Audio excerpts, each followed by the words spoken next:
Hey everybody, and welcome back to Cypress Grove Homestead. Tonight we're doing a short video about hatching some chicken eggs because we are getting ready to set our incubator. We have some chickens that are called French Copper Marans, and I don't know how rare they are per se, but for us here in Southwest Florida, they're pretty rare. We looked online and we can't find any breeders that are particularly close to us, so last summer we ordered some hatching eggs online, and that just means that we found a breeder that was willing to send us in the mail some eggs that were fertile, which is always kind of a hit or miss proposition because whenever they go through the post office, as careful as the postman tries to be, I suppose, there's always some shaking involved, which is always dangerous for hatching eggs because it's kind of like shaking up all the insides.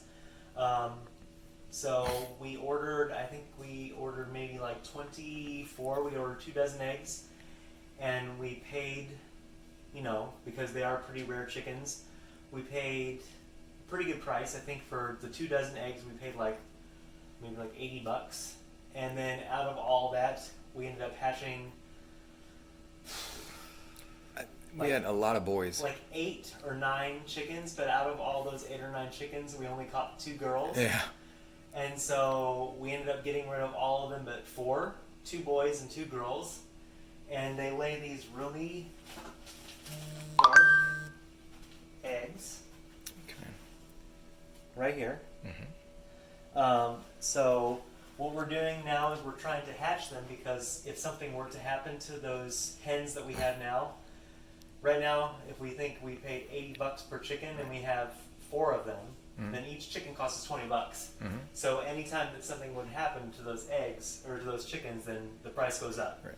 So we're trying to hatch our own so we don't have to go through the whole mail order chicken thing again. So we're going to hatch these. We're going to set these in the incubator. And if you've never hatched any chickens or if you don't own chickens, basically what that is our incubator is over here. And the incubator mimics the conditions that happen underneath a mother hen naturally. You can see right here we've got our little thermometer, and I think it's called a hygrometer. If you look inside there, we have our little remote thing. I don't know if Don can see it very well with the reflection, but it's the thing inside there, Don. That little... Mm-hmm. And it's like a remote sensor, so it tells us the inside of this box, the temperature is 101, and the humidity is 50%. And that's about exactly where we want it. They say anywhere from 50% to 60% humidity for the first, I think, 14 days. And then the last 7 days you want the humidity to go up. And right between 99.5 to 100 and 101 degrees is right around perfect. So we set the incubator up yesterday because you want it to go for 24 hours just so you can level it out. You don't want it to spike, you don't want it to drop, you want to figure out where it is. And so we have been monitoring this for the past 24 hours, and it has been pretty stable. We've hatched eggs in this incubator before, so I've got it pretty much figured out that I know which temperature setting to set it at.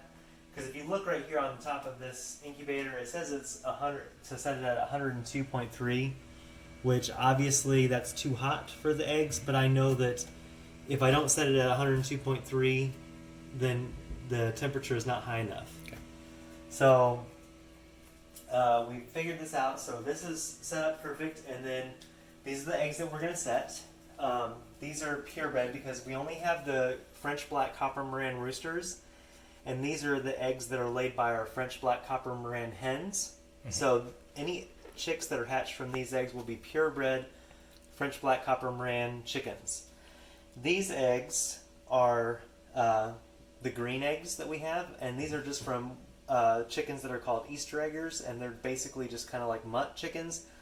But these are chickens that lay green eggs, and because of chicken genetics, which I'm not going to get really in depth with because it's too confusing, but basically if you have a green egg laying chicken, a girl chicken, and you cross it with a rooster that is a dark brown egg-laying breed, which is basically what these French Copper Maran chickens are, the baby chicken that hatches out of this egg, if it's a hen, she will lay super dark green, like olive green eggs. Olive eggers. Olive eggers. Okay, cool. So hopefully we get some girl chickens out of here that will lay olive eggs. Okay. So these ones we're going to hatch in hopes of getting olive eggers is what they call them in the backyard chicken community. Okay.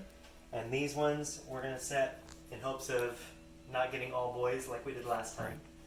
And getting some girl chickens. So we're going to pause the video here, and then I'm going to go ahead and get the incubator set up because I don't want to be talking while I got it open, because I don't want to like let all the hot air and everything out.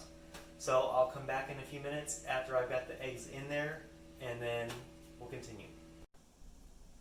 Okay, everybody, so we're back, and I've got this all set up really quick. So I went ahead and took the lid off because it's a small enough space. It doesn't take very long to heat back up, so I'm not really that worried about it. So really quickly, what I've done is I cut just a little bit of Ziploc bag here because I'm going to leave them in the cardboard container here just to keep them from rolling around. But you don't want them to ever get wet and then sit in the moisture. And if you look here, I don't know if you can see very well, but underneath this, I've got a little tray thing there, and I've got water in some of these little troughs in the bottom. And whenever I fill it up, sometimes I get water in the bottom on this grate, and I don't want to ever get water on this and then the eggs sit in there, because that's how you get bacterial growth. So I put this down, and then I set the eggs on top of the egg trays on top of here, so that way they don't ever sit and risk getting Waterlogged. The cardboard soaks up the water, and Right. then the eggs are sitting on top of wet cardboard. So what I'm going to do is I'm going to set these on top of the plastic. I've got the thermometer / hygrometer right there in the middle, so that way it's reading exactly what the temperature is. I've already got the trough with water to keep the humidity up. I'm going to put the lid back on it. Another thing really quickly, if you look, instead of having the eggs straight up and down like I would normally have them if I was storing them for use, I have them all tilted just a little bit like that.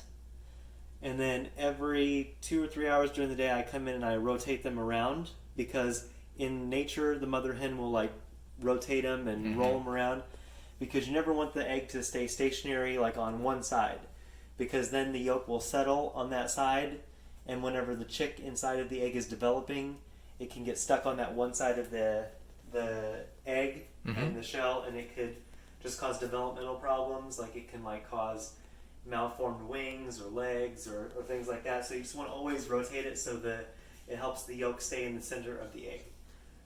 So now I'm going to put the lid back on. I'm going to rotate it back over here so it's just out of the way, so I don't, bump it around. I'm going to turn it back on. I'm going to put this back on top of here. And as you can see, I've lost 8 degrees. 8 degrees, and I've lost about 10% humidity. But I'm not going to make you guys watch this, but throughout the next 10 or 15 minutes, the temperature will raise, because it's such a small area. And the thing I did not show you is the heating element for this is actually mounted in the lid. I think we can see it through the window. Up underneath here. It's like right here. Yep. And it's also the hum that you hear is a fan. Like there are a lot of incubators that don't come with a fan, and they're called still air. But I feel that the ones that have the fan are more reliable because they blow the air around. Evenly distributed. And it evenly distributes the heat. And as you can see, the humidity's already jumped up a point. So it's went from 41% up to 42%.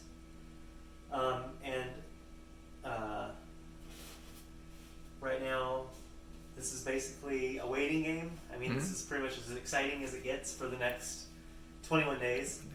Because basically this counts as the beginning of day one. Every 24 hours. It's not like, so today is Tuesday, and then tomorrow is Wednesday, so we're on day 2. No, tomorrow at 8:30 is the end of day 1. So this goes on for 21 days, and for the first 18 days, I continue to do the turning every 3-4 hours, and then at the end of 18 days, I stop turning it, and it's called Lockdown, but I'm getting ahead of myself. I think we'll probably do another video before then, but basically just Reader's Digest version.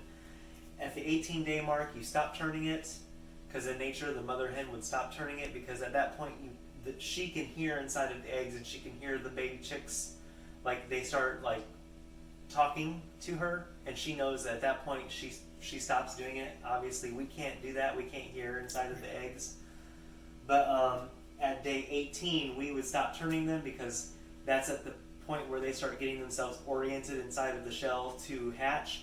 If you keep turning them, they can't orient themselves, and so they risk trying to hatch out of the wrong end of the shell, and they can drown actually. So from day 18 to 21 you just leave them alone, and then that's when they start hatching.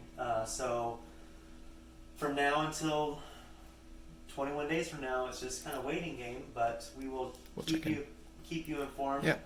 We might do some candling videos so you guys can see the progress, because the dark eggshells you won't be able to see much, but because we have these green eggs, we'll shine a flashlight in and you can actually see some of the veins developing. You can see the heart actually beating, which is really cool, so stay tuned for those. But for right now, this is it. So we'll see you on the next video.